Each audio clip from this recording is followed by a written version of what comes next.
Let's see this question. Calculate the work done to dissociate the system of three charges placed on the vertices of a triangle as shown. तो ये जो आपको दिया गया है triangle पर, तो अगर मैं पोटेंशियल एनर्जी की बात करूं,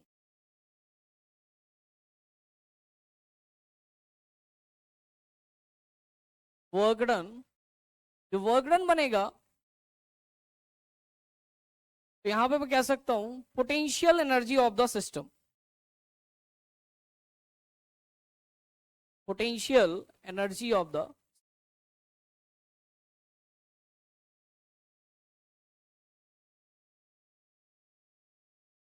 is equals to work done to dissociate the work done to dissociate the system.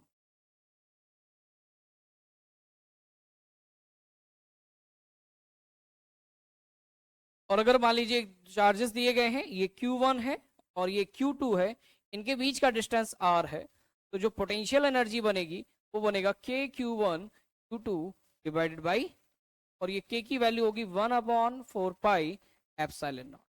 अब मैं इसे सॉल्व कर रहा हूं, 1/4 एप्सिलॉन नॉट की वैल्यू हो जाती है 9 × 10⁹।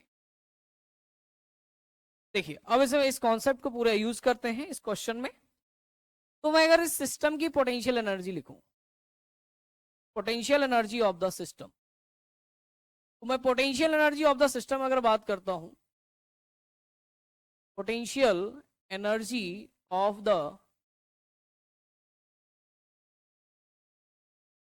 क्या आ जाएगा K × Q × -4Q upon 10 × 10⁻² plus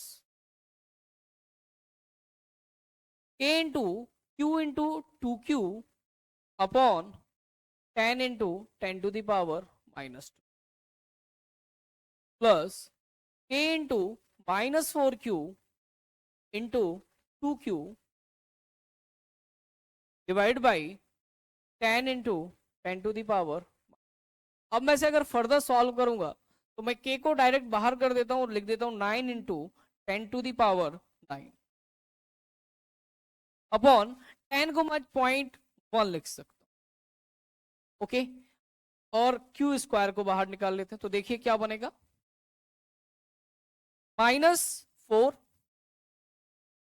+ 2, this will be minus, अगर मैं इसे फर्दर सॉल्व करूंगा तो ये बनेगा 9 × 10⁻10 × Q square × 12 - 2, this will be also, तो answer will be -9 × 10⁻11 × Q square.